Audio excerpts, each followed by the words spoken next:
omukulembeze w'ekibiina kya National Unity Platform yakomekereza entambula ze okutalaga eggwanga Uganda gye buvuddeko bwazikomekereza poliisi oluvannyuma ono yamulabula kutaddamu kutalaga ggwanga olw'enkuŋŋaana ze era nga kyenyinza okugamba nti olunaku olw'enkya omukulembeze w'ekibiina kino Robert Kyagulanyi Ssentamu asuubirwa okubeera nga atuuka mu ggwanga lyaffe Uganda ku ssaawa 4 ez'okumakya naye nga kyenyinza okugamba nti embeera z'ebyokwerinda zo ziri ggulugulu nga abasirikale abawanvu n'abampi bayiriddwa mu kibuga kino Ntebe naye nga wano wendi ndiko n'abamu ku bakulembeze ab'ekibiina kino nga bakulembeddwa omukyala Nabata Joyce nga yakulira abakyala aba National Unity Platform mu district ey'e Wakiso Nabata nsaba obuve ku bawagizi ba National Unity Platform. People power! Our power! Our power! People power! NUP!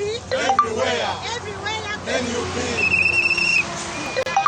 Abawagizi ba National Unity Platform mwenna tubakunga yonna gye muli nti enkya olunaku wasigadde essaawa 2 zokka pulezidenti okubanga atuuse ku kisaayi ky'ennyonyi Entebe.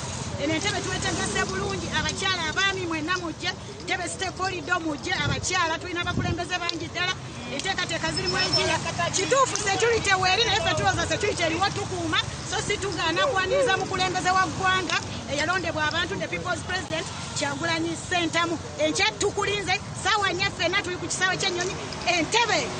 People power! Our power! Our power! Nnyo kati njawulo ki bulijjo tumulaba ng'akomawo agenda n'akomawo banyabo njagala okumanya nti leero njawulo ki eri mu kintu kino olw'okujja kwe?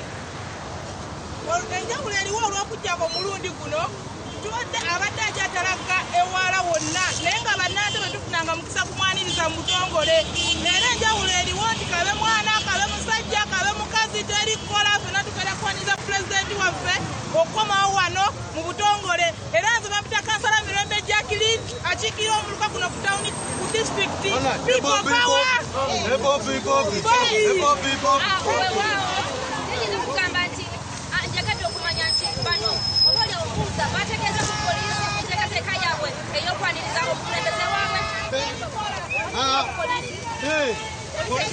okwaniriza omuntu waffe kusaa kyetala kutegeeza poliisi nesempera civil strike kanserero C5 airport werinze ntwa nina olukusa oba nyina eddembe lyankwaniriza omugenyi wange etakomawo nkunga banna Wakiso banna Ntebe banna Uganda mwenna mujje twaniriza omukulembeze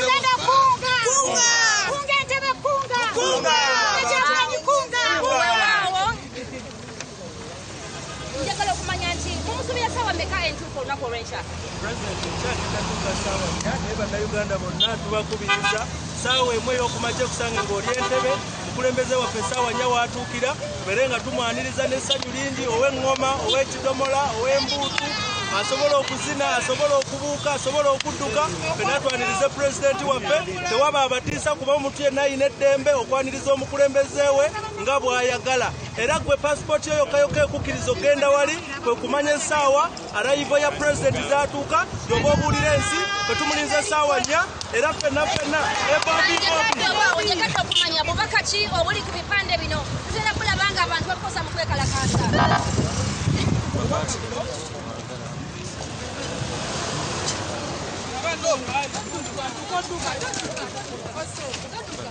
You want to air? Weewaawo nga bw'oyinza okulaba nti embeera nga bw'eri embeera bwenjogerera kati nga abakuumaddembe batusazeeko nga bw'oyinza okulaba embeera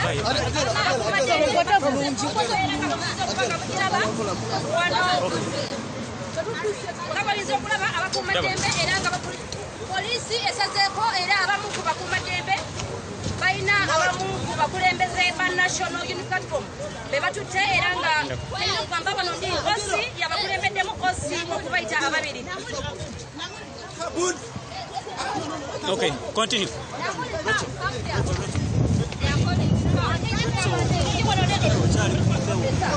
Wait, Namuli.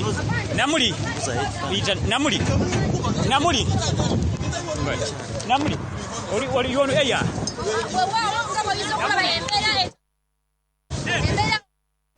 Kale webale nnyo Rachel Namuli ketusuubire nti naawe